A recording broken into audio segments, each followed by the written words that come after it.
The sun hasn't fully crested the horizon, yet the day is already whispering its first subtle deceptions. We wake up believing we are masters of our morning, ready to stride into the world with purpose. But before the coffee even cools in our hands, we have surrendered vital territory to an insidious, invisible enemy, the unnecessary choice. This is not about failing to make the big decisions, the career pivot, the major investment, the difficult conversation.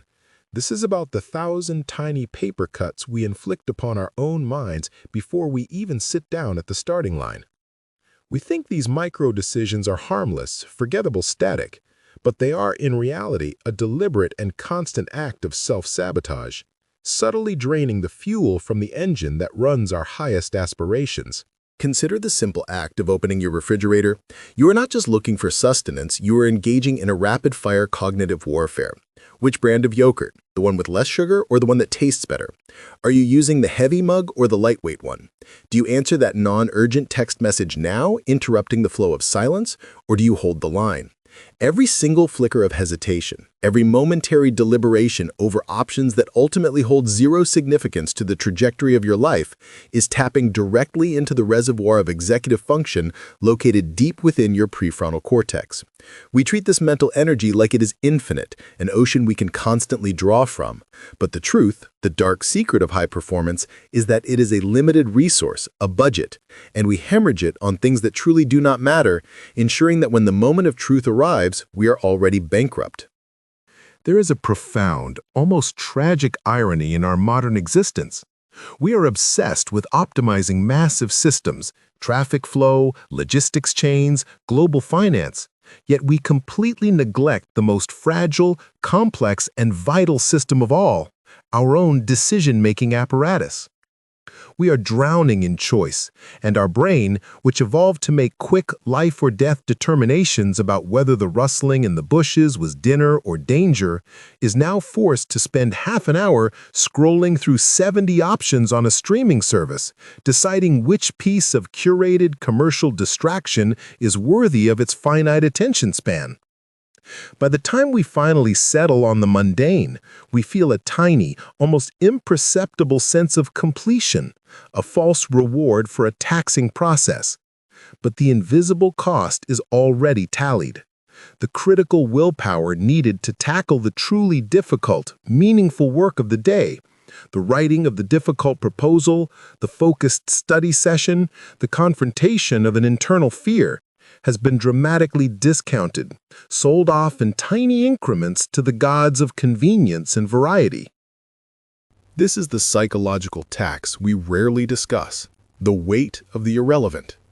Think of those high-stakes moments in your past, those critical junctures where you knew you had to be sharp, focused, and utterly committed, and yet, somehow, you blinked. Maybe you procrastinated until the last minute, submitting work that was merely acceptable when you knew you were capable of brilliance. Maybe you defaulted to the easy answer in a negotiation.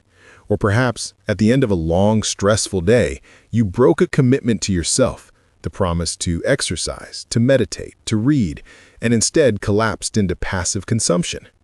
We usually blame a lack of discipline, a flaw in character, or simply being tired. But the fatigue wasn't purely physical. It was cognitive exhaustion brought on by a day of relentless, trivial self-sabotage. You didn't run out of strength. You ran out of mental space because you wasted the morning debating the optimal filter for a social media post or arguing internally about whether to buy the blue shirt or the black one, thereby draining the very energy required for strategic thought and deliberate action. The solution, therefore, is not about trying harder or focusing better. It's about ruthless subtraction. It is about understanding that true control is found in limitation, not expansion.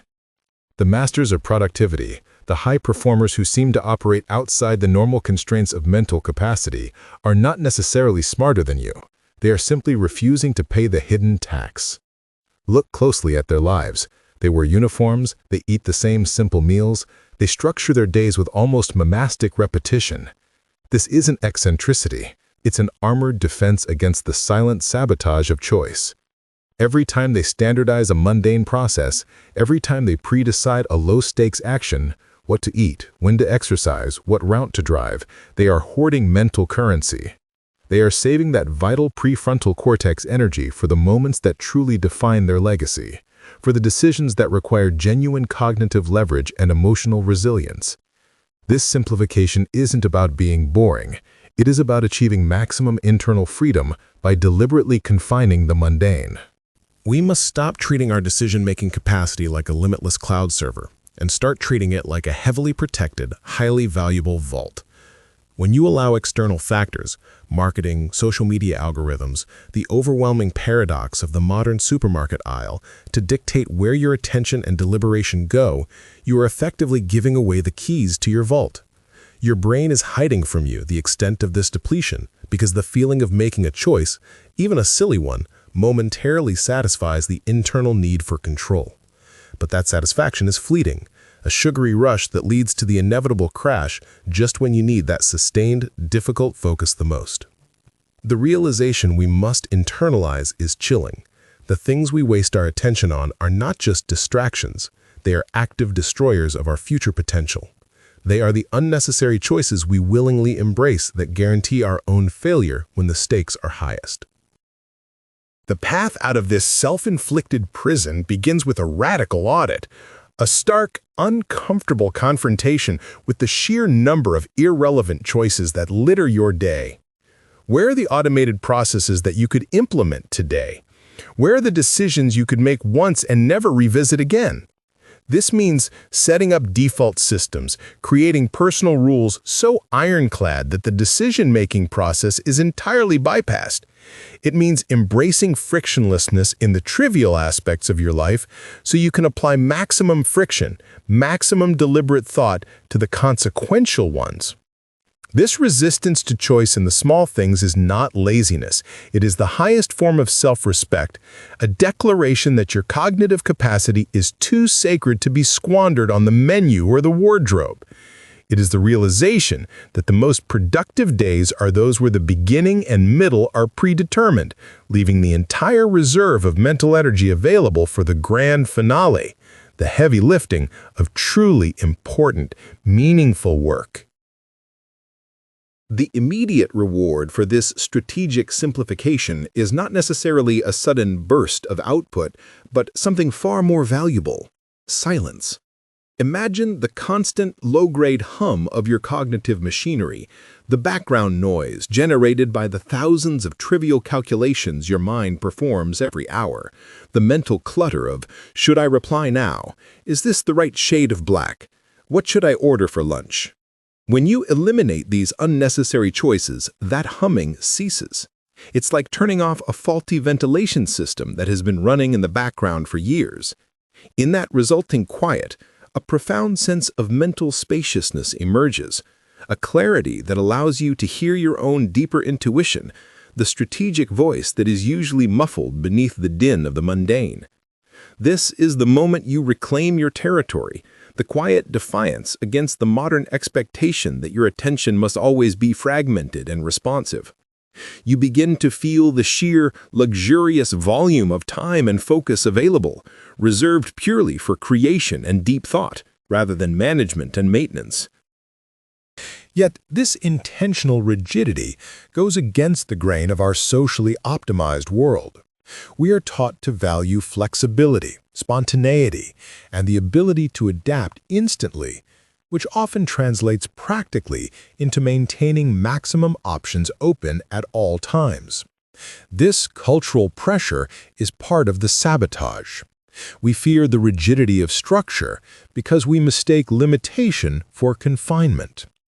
We believe that if we wear the same clothes, eat the same breakfast, and follow a set routine, we are somehow less interesting, less dynamic, or worse, that we might miss out on some fleeting, minor opportunity. This is the insidious trick. The pursuit of novelty in the trivial things is designed to distract us from the difficulty of cultivating true, sustained novelty in our significant endeavors. True creative breakthroughs, the kind that change careers or change the world, rarely come from a spontaneous, scattered mind. They arise from a mind that has been systematically defended, streamlined, and pointed with extreme prejudice toward a single, difficult objective. The people who are truly free are not the ones who can choose anything. They are the ones who must choose almost nothing, thereby preserving the focus required to define their own reality. When you refuse to engage in unnecessary choices, the benefit extends far beyond mere time management. It radically improves the quality of your most important decisions. Think of the last time you made a complex judgment under stress. An argument with a loved one, a sudden crisis at work, a choice that genuinely carried long-term consequences. If you entered that moment having already depleted your mental budget on peripheral nonsense, your brain was operating on fumes, defaulting to emotional reactivity, cognitive shortcuts, and fear-based thinking. However, when the reservoir is full, when you have consciously conserved that precious, finite decision-making fuel, you approach the moment with an almost eerie calm.